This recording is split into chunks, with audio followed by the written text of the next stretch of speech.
ओम परमात्मन्ये नमः। तुमेव माता च पिता तुमेव बन्धुश्च सखा तुमेव विद्या द्रविणं तुमेव सर्वमं देव देव। वसुदेव सुतं देवं कंसचाणूरमर्दनं देवकी परमानंदं कृष्णं वंदे जगद्गुरुं।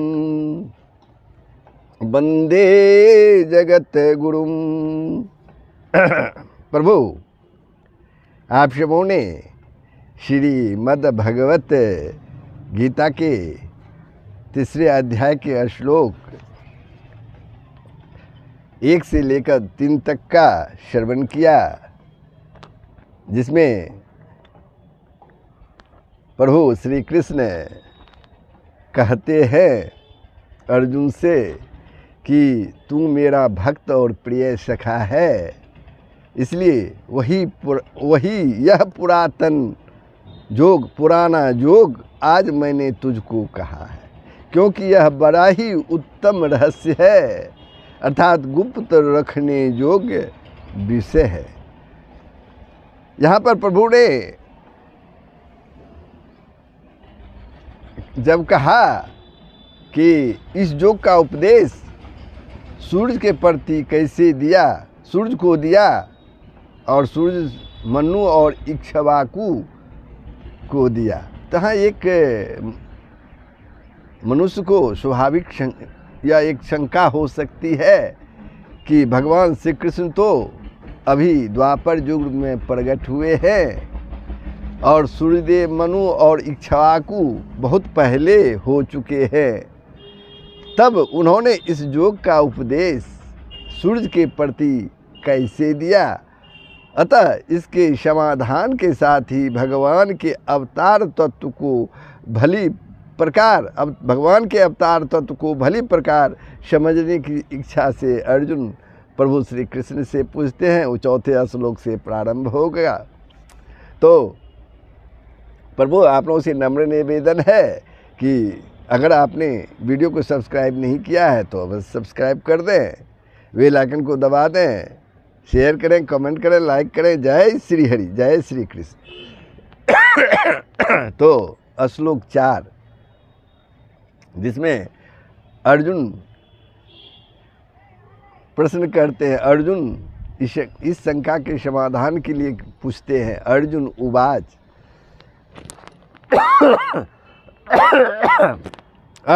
उवाच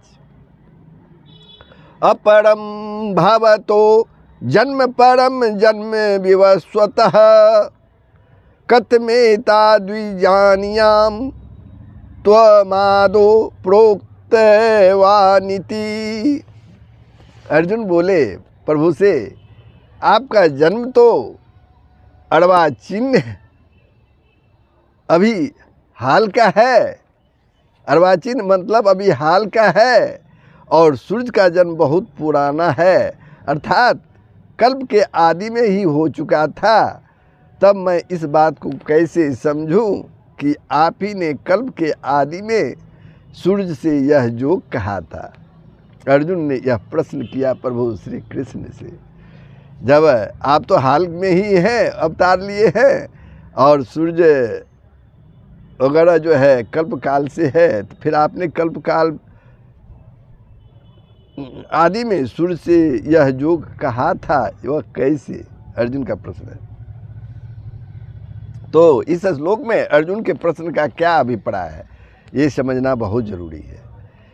यद्यपि अर्जुन इस बात को पहले से ही जानते थे कि श्री कृष्ण कोई साधारण मनुष्य नहीं है, बल्कि दिव्य मानव रूप में प्रकट सर्वशक्तिमान परम ब्रह्म परमात्मा ही है, क्योंकि उन्होंने राजसूय जग के समय भीष्म जी से भगवान की महिमा सुनी थी और अन्य ऋषियों से भी इस विषय की बहुत बातें सुन रखी थी। इसी से वन में उन्होंने स्वयं भगवान से उनके महत्व की चर्चा की थी इसके सिवा शिशुपाल आदि के वध करने में और अन्य घटनाओं में भगवान का अद्भुत प्रभाव भी उन्होंने प्रत्यक्ष देखा था। फिर भी भगवान के मुख से उसके अवतार का रहस्य सुनने की और सर्वसाधारण के मन में होने वाली शंकाओं को दूर कराने की इच्छा से यहाँ अर्जुन का प्रश्न है। अर्जुन के पूछने का भाव यह है कि आपका जन्म हाल में कुछ ही वर्षों पूर्व यानी श्री वासुदेव जी के घर हुआ है। इस बात को प्राय सभी जानते हैं और सूर्य की उत्पत्ति सृष्टि के आदि में अदिति के गर्भ से हुई थी। ऐसी स्थिति में इसका रहस्य समझे बिना यह असंभव सी बात कैसे मानी जा सकती है कि आपने यह योग सृष्टि के आदि में सूर्य से कहा था, जिससे सूर्य के द्वारा उसकी परंपरा चली। अतः कृपा करके मुझे इसका रहस्य समझाकर कृतार्थ कीजिए। इस प्रकार अर्जुन के पूछने पर अपने अवतार तत्व का रहस्य समझाने के लिए अपनी सर्वज्ञता प्रकट करते हुए भगवान कहते हैं अपनी सर्वज्ञता प्रकट करने के लिए भगवान कहते हैं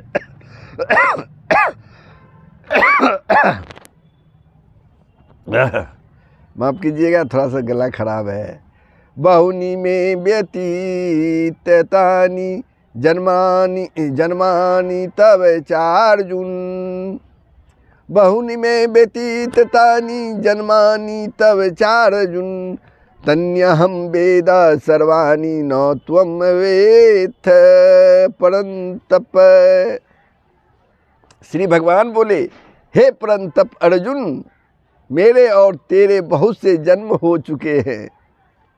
प्रभु श्री कृष्ण बोले अर्जुन से, हे परंतप अर्जुन, मेरे और तेरे बहुत से जन्म हो चुके हैं, उन सबको तू नहीं जानता किंतु मैं जानता हूँ। प्रभु श्री कृष्ण बोले, मेरे और तेरे, यहाँ एक प्रश्न उठता है इस श्लोक को समझने के बाद कि मेरे और तेरे बहुत से जन्म हो चुके हैं, इस कथन का क्या भाव है।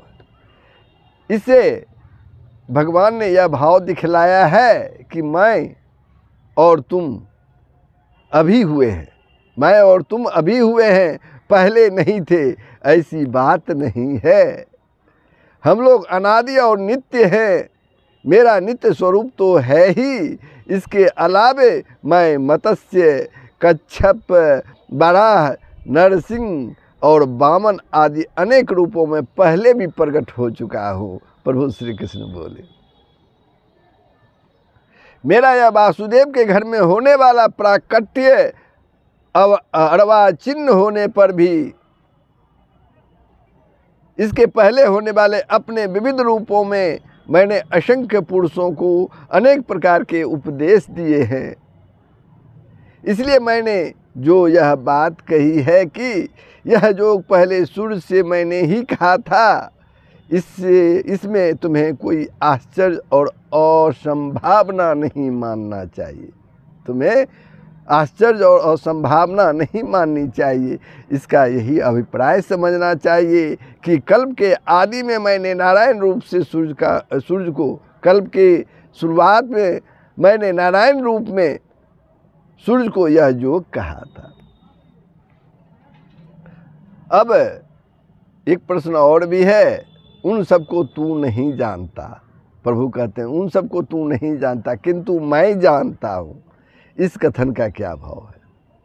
इस कथन में भगवान ने अपनी सर्वज्ञता का और जीवों की अल्पज्ञता का दिग्दर्शन कराया है, दर्शन कराया है।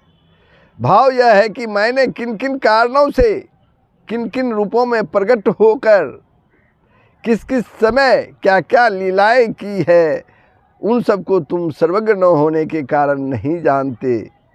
तुम्हें मेरे और अपने पूर्व जन्मों की स्मृति नहीं है, इसी कारण तुम इस प्रकार का प्रश्न कर रहे हो। अर्जुन से कहते हैं, किंतु मुझसे जगत की कोई भी घटना छिपी हुई नहीं है। प्रभु कहते हैं मुझसे जगत की कोई भी घटना छिपी हुई नहीं है। भूत वर्तमान और भविष्य सभी मेरे लिए वर्तमान है। मैं सभी जीवों को और उनकी सब बातों को भली भांति जानता हूँ, क्योंकि मैं सर्वज्ञ हूँ। भली भांति जानता हूँ क्योंकि मैं सर्वज्ञ हूँ। अतः जो यह कह रहा हूँ कि मैंने ही कल्प आदि में इस योग का उपदेश सूर्य को दिया था, इस विषय में तुम्हें किंचिन मात्र भी संदेह नहीं करना चाहिए, थोड़ा सा भी संदेह नहीं करना चाहिए। भगवान के मुख से यह बात सुनकर कि अब तक मेरे बहुत से जन्म हो चुके हैं, यह जानने की इच्छा होती है कि आपका जन्म किस प्रकार होता है और आपके जन्म में तथा अन्य लोगों के जन्म में क्या भेद है। अतः इस बात को समझाने के लिए भगवान अपने जन्म का तत्व बतलाते हैं, अर्जुन को अपने जन्म का तत्व बतलाते हैं। अजो अपि सन्न व्ययात्मा भूतानाम ईश्वरो अपि सन् प्रकृतिं स्वामधिष्ठाय संभवाम्यत्ममाया। अजः अपि सन् अव्ययात्मा भूतानाम ईश्वरः अपि सन् प्रकृतिं स्वाम अधिष्ठाय संभवामि आत्ममाया। संभावने आत्म मायाया। मैं अजन्मा और अविनाशी स्वरूप होते हुए भी, मैं अजन्मा और अविनाशी स्वरूप होते हुए भी तथा सभी प्राणियों का ईश्वर होते हुए भी अपनी प्रकृति को अधीन करके अपनी योग माया से प्रकट होता हूँ। प्रभु किस प्रकार प्रकट होते हैं इस श्लोक में वही बतलाया है। मैं अपनी प्रकृति को अधीन करके अपनी योग माया से प्रकट होता हूँ। इस कथन का क्या अभिप्राय है? प्रभु के द्वारा जो ये कथन किया गया है, मैं अपने प्रकृति को अधीन करके अपनी योग माया से प्रकट होता हूँ, तो इस कथन का क्या अभिप्राय है? इसे भगवान ने साधारण जीवों से अपने जन्म की विलक्षणता दिखलाई है। साधारण जीवों से अपने जन्म की विलक्षणता दिखलाई है। अभिप्राय यह है कि जैसे जीव प्रकृति के वश में होकर अपने अपने कर्मानुसार, कर्म के अनुसार अच्छी बुरी योनियों में जन्म धारण करते हैं और सुख दुख भोग करते हैं, उस प्रकार का मेरा जन्म नहीं है। उस प्रकार का मेरा जन्म नहीं है। मैं अपनी प्रकृति का अधिष्ठाता होकर स्वयं ही अपनी योग माया से समय समय पर दिव्य लीला करने के लिए, अपनी योग माया से समय समय पर दिव्य लीला करने के लिए यथावश्यक रूप धारण किया करता हूँ। जो आवश्यक रूप चाहिए वही धारण किया करता हूँ। मेरा वह जन्म स्वतंत्र और दिव्य होता है, जीवों की भांति कर्मवश नहीं होता। अब एक प्रश्न उठता है, साधारण जीवों के जन्मने मरने में और भगवान के प्रकट और अंतर्ध्यान होने में क्या अंतर है? साधारण उसके जन्मने और मरने में और भगवान के प्रकट और अंतर्ध्यान होने का में क्या अंतर है? एक प्रश्न है, उसका जवाब प्रभु का देते हैं। साधारण जीवों के जन्म और मृत्यु उनके कर्मों के अनुसार होते हैं। साधारण जीवों के जन्म और मृत्यु उनके कर्मों के अनुसार होते हैं, उनके इच्छा अनुसार नहीं होता। उसके इच्छा अनुसार नहीं होता, उसके कर्मों के अनुसार होते हैं। उसकी माता के गर्भ में रहकर कष्ट भोगना पड़ता है, उनको अपनी माता के गर्भ में रहकर कष्ट भोगना पड़ता है। जन्म के समय वे माता की योनि से शरीर सहित निकलते हैं। जन्म के समय वो अपनी माता की योनि से शरीर सहित निकलते हैं। उसके बाद धीरे धीरे वृद्धि को प्राप्त होकर उस शरीर का नाश होने पर मर जाते हैं। फिर कर्मानुसार दूसरी योनि में जन्म धारण करते हैं, किंतु भगवान का प्रकट और अंतर्धान होना इससे अत्यंत ही विलक्षण है और वह उनकी इच्छा पर निर्भर है। वे चाहे जब, उनकी इच्छा पर निर्भर है, वे चाहे जब जहाँ चाहे जिस रूप में प्रकट और अंतर्ध्यान हो सकते हैं। एक क्षण में छोटे से बड़े बन जाते हैं और बड़े से छोटे बन जाते हैं एवं इच्छा अनुसार रूप का परिवर्तन कर लेते हैं। इसका कारण यह है कि वे प्रकृति से बंधे नहीं हैं।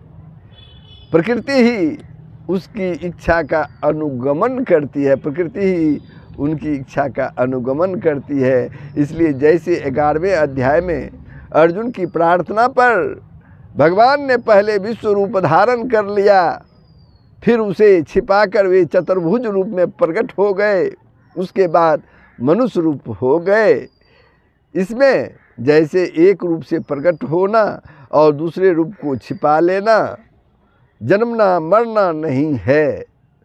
उसी प्रकार भगवान का किसी भी रूप में प्रकट होना और उसे छिपा लेना जन्मना मरना नहीं है, केवल लीला मात्र है, प्रभु का लीला मात्र है। अब एक प्रश्न है, भगवान श्री कृष्ण का जन्म तो माता देवकी के गर्भ से साधारण मनुष्य की भांति ही हुआ होगा, फिर लोगों के जन्म में और भगवान के प्रकट होने में का क्या भेद है? अब इसका उत्तर भी जान लिए। ऐसी बात नहीं है। श्रीमद् भागवत का वह प्रकरण देखने से इस शंका का अपने आप ही समाधान हो जाएगा। जब वो प्रकरण आएगा, वहाँ बतलाया गया है कि उस समय माता देवकी ने अपने सम्मुख शंख चक्र गदा और पद्म धारण किए हुए चतुर्भुज दिव्य देव स्वरूप प्रकट भगवान को देखा और उनकी स्तुति की। फिर माता देवकी की प्रार्थना से भगवान ने शिशु रूप धारण किया। अतः उनका जन्म साधारण मनुष्यों की भांति माता देवकी के गर्भ से नहीं हुआ, वे अपने आप ही प्रकट हुए थे। जन्म धारण की लीला करने के लिए ऐसा भाव दिखलाया गया था। मानव साधारण मनुष्यों की भांति भगवान 10 महीने तक माता देवकी के गर्भ में रहे और समय पर उनका जन्म हुआ। इस प्रकार भगवान के मुख से उनके जन्म का तत्व सुनने पर यह जिज्ञासा होती है कि आप किस किस समय और किन किन कारणों से इस प्रकार अवतार धारण करते हैं। इस पर भगवान 2 श्लोकों में अपने अवतार के अवसर, हेतु और उद्देश्य बतलाते हैं। श्लोक 7 और 8 के। यदा यदा ही धर्मस्य ग्लानिर्भवति भारत अभ्युत्थानमधर्मस्य तदात्मनं सृजाम्यहम्।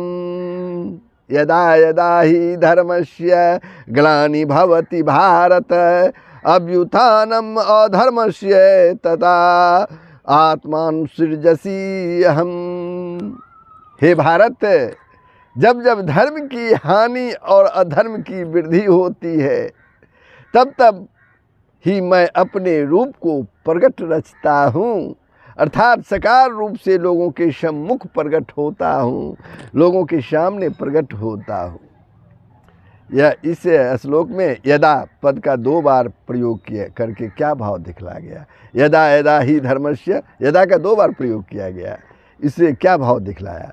भगवान के अवतार का कोई निश्चित समय नहीं होता कि अमुक युग में, अमुक वर्ष में, अमुक महीने में और अमुक दिन भगवान प्रकट होंगे, तथा यह भी नियम नहीं है कि एक युग में कितनी बार किस रूप में भगवान प्रकट होंगे।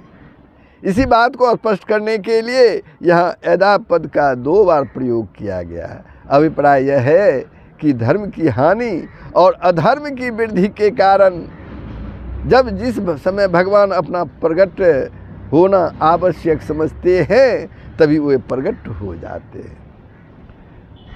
एक प्रश्न और है, वह धर्म की हानि और पाप की वृद्धि किस प्रकार की होती है? धर्म की हानि और पाप की वृद्धि किस प्रकार की होती है, जिसके होने पर भगवान अवतार धारण करते हैं? किस प्रकार की धर्म हानि और पाप वृद्धि होने पर भगवान अवतार ग्रहण करते हैं, उसका स्वरूप वास्तव में भगवान ही जानते हैं।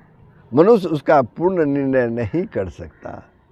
उसका स्वरूप भगवान ही जानते हैं, मनुष्य उसका पूर्ण निर्णय नहीं कर सकता, पर अनुमान से ऐसा माना जा सकता है कि ऋषि कल्प धार्मिक ईश्वर प्रेमी सदाचारी पुरुषों तथा निरपराधी निर्बल प्राणियों पर बलवान और दुराचारी मनुष्यों का अत्याचार बढ़ जाना तथा उसके कारण लोगों में सद्गुण और सदाचार का अत्यंत ह्रास होकर दुर्गुण और दुराचार का अधिक फैल जाना, दुर्गुण और दुराचार का अधिक फैल जाना ही धर्म की हानि और अधर्म की वृद्धि का स्वरूप है। सतयुग में हिरण्यकशिपु के शासन में जब दुर्गुण और दुराचारों की वृद्धि हो गई, निरपराधी लोग सताए जाने लगे, लोगों के ध्यान जप तप पूजा पाठ जग दान आदि शुभ कर्म और उपासना जबरदस्ती बंद कर दिए गए, देवताओं को मार पीट कर उनके स्थान से निकाल दिया गया, प्रहलाद जैसे भक्त को बिना अपराध नाना प्रकार के अनेक प्रकार के कष्ट दिए गए। उसी समय भगवान ने नरसिंह रूप धारण किया था और भक्त प्रहलाद का उद्धार करके धर्म की स्थापना की थी। इसी प्रकार दूसरे अवतारों में भी पाया जाता है, इसी प्रकार दूसरे अवतारों में भी पाया जाता है। परित्राणाय साधूनां विनाशाय च दुष्कृतां धर्म संस्थापनार्थाय संभवामि जुगे जुगे। परित्राणाय साधूनां विनाशाय च दुष्कृतां धर्म संस्थापनार्थाय संभवामि जुगे जुगे। साधु पुरुषों का उद्धार करने के लिए, पाप कर्म करने वालों का विनाश करने के लिए, साधु पुरुषों का उद्धार करने के लिए, पाप कर्म करने वालों का विनाश करने के लिए और धर्म की अच्छी तरह से स्थापना करने के लिए मैं जुग जुग में प्रकट हुआ करता हूँ, मैं जुग जुग में प्रकट हुआ कहता हूँ, भगवान श्री कृष्ण अर्जुन से कहते हैं। यहाँ एक प्रश्न है, साधु शब्द यहाँ कैसे मनुष्यों का वाचक है और उसका परित्राण या उद्धार करना क्या है? जो पुरुष अहिंसा सत्य अस्तय ब्रह्मचर्य आदि सभी सामान्य धर्मों का तथा यज्ञ दान तप और अध्यापन प्रजापालन आदि अपने अपने वर्णाश्रम धर्मों का भली भांति पालन करते हैं, दूसरों का हित करना ही जिनका स्वभाव है, जो सद्गुणों के भंडार और सदाचारी हैं तथा श्रद्धा और प्रेम पूर्वक भगवान के नाम रूप गुण प्रभाव लीला आदि के श्रवण कीर्तन स्मरण आदि करने वाले भक्त हैं, उनका वाचक यहाँ साधु शब्द है। ऐसे पुरुषों पर जो दुष्ट दुराचारियों के द्वारा भीषण अत्याचार किए जाते हैं, ऐसे पुरुषों पर जो दुष्ट दुराचारियों के द्वारा भीषण अत्याचार किए जाते हैं, उन अत्याचारों से उन्हें सर्वथा मुक्त कर देना, उनको उत्तम गति प्रदान करना, अपने दर्शन आदि से उनके सभी संचित पापों का, सभी संचित जमा किए हुए पापों का पूरी तरह से विनाश करके उनका परम कल्याण कर देना, अपनी दिव्य लीला का विस्तार करके उनके श्रवण मनन चिंतन और कीर्तन आदि के द्वारा सुगमता से लोगों के उद्धार का मार्ग खोल देना आदि सभी बातें साधु पुरुषों का परित्राण अर्थात उद्धार करने के अंतर्गत है। यहाँ एक प्रश्न और है, दृश्यकृताम पद कैसे मनुष्यों का वाचक है? दृश्यकृताम एक पद है, वह कैसे मनुष्यों का वाचक है और उनका विनाश करना क्या है? तो प्रभु इसका उत्तर देते हैं, जो मनुष्य निरपराध सदाचारी और भगवान के भक्तों पर अत्याचार करने वाले हैं, जो मनुष्य निरपराध सदाचारी और भगवान के भक्तों पर अत्याचार करने वाले हैं, जो झूठ कपट चोरी व्यभिचार आदि दुर्गुण और दुराचारों के भंडार हैं, जो नाना प्रकार से अन्याय करके धन का संग्रह करने वाले तथा नास्तिक हैं, भगवान और वेद शास्त्रों का विरोध करना ही जिनका स्वभाव हो गया है, ऐसे असुरी स्वभाव वाले दुष्ट पुरुषों का वाचक यहाँ दुष्कृताम पद है। ऐसे दुष्ट प्रकृति के दुराचारी मनुष्यों की बुरी आदत छुड़ाने के लिए या उन्हें पापों से मुक्त करने के लिए उनको किसी प्रकार का दंड देना, युद्ध के द्वारा या अन्य किसी प्रकार से उनका इस शरीर से संबंध विच्छेद करना या करा देना आदि सभी बातें उनके विनाश करने के ही अंतर्गत है। अब एक प्रश्न है, भगवान तो परम दयालु हैं, वे उन दुष्टों को समझा बुझाकर उनके स्वभाव का सुधार क्यों नहीं कर देते? भगवान तो परम दयालु हैं, तो उन दुष्टों को समझा बुझाकर उनके स्वभाव का सुधार क्यों नहीं कर देते? उनको इस प्रकार दंड क्यों देते हैं? उनको इस प्रकार दंड क्यों देते हैं? तो इसका उत्तर सुन लीजिए।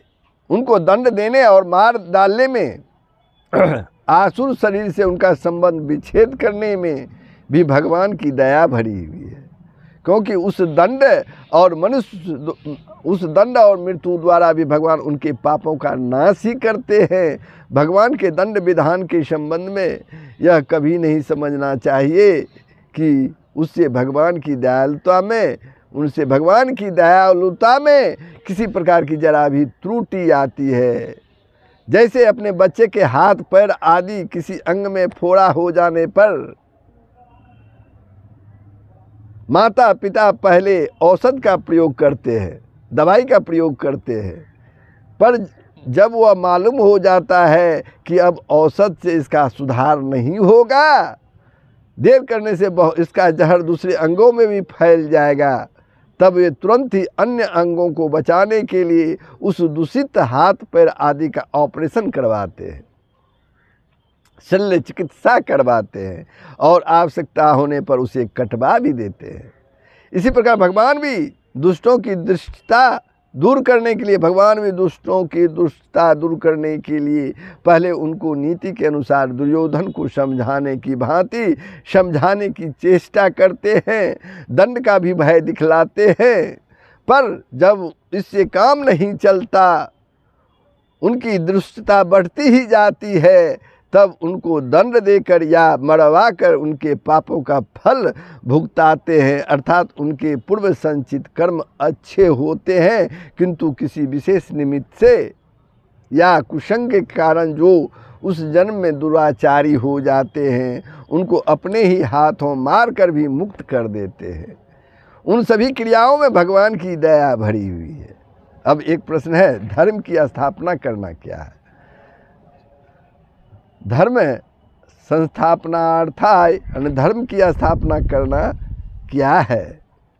स्वयं शास्त्र के अनुकूल आचरण कर विभिन्न प्रकार से धर्म का महत्व दिखलाकर और लोगों के हृदय में प्रवेश करने वाली अप्रतिम प्रभावशालिनी वाणी के द्वारा उपदेश आदेश देकर सबके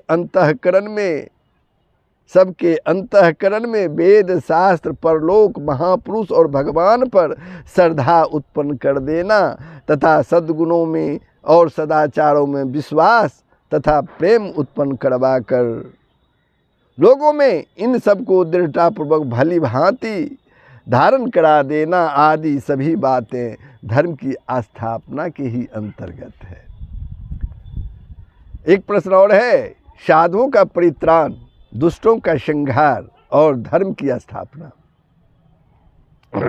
इन तीनों की एक साथ आवश्यकता होने पर ही भगवान का अवतार होता है, या किसी एक या दो निमित्तों से भी भगवान का अवतार हो सकता है। क्या ऐसा हो सकता है?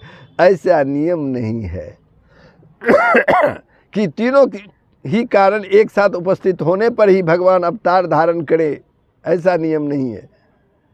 किसी भी एक या दो उद्देश्यों की पूर्ति के लिए भी भगवान अवतार धारण कर सकते हैं। एक प्रश्न और, भगवान तो सर्वशक्तिमान है, वे बिना अवतार लिए भी तो यह सब काम कर सकते हैं। प्रश्न उठता है फिर अवतार की आवश्यकता क्या है? इसका भी उत्तर सुन लीजिए। यह बात सर्वथा ठीक है कि भगवान बिना ही अवतार लिए अनायास ही सब कुछ कर सकते हैं।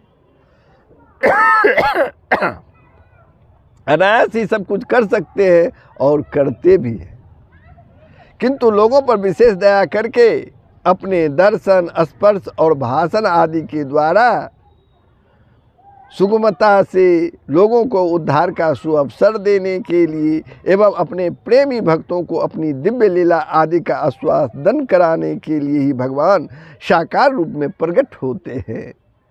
साकार रूप में भगवान प्रकट होते हैं। उन अवतारों में धारण किए हुए रूप का तथा उनके गुण, प्रभाव, नाम, महात्म्य और दिव्य कर्मों का श्रवण, कीर्तन और स्मरण करके लोग सहज ही संसार समुद्र से पार हो सकते हैं।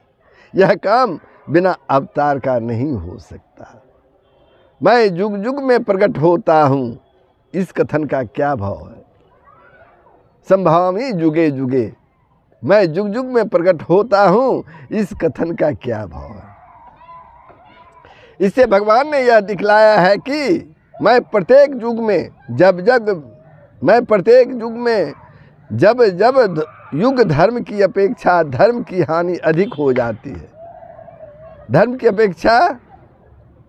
युग धर्म की अपेक्षा धर्म की हानि अधिक हो जाती है, तब आवश्यकता अनुसार बार बार प्रकट होता हूँ। एक युग में एक बार ही होता हूँ, ऐसा कोई नियम नहीं है, ऐसा कोई नियम नहीं है। इस प्रकार भगवान ने अपने दिव्य जन्मों के अवसर, हेतु यानी कारण और उद्देश्य का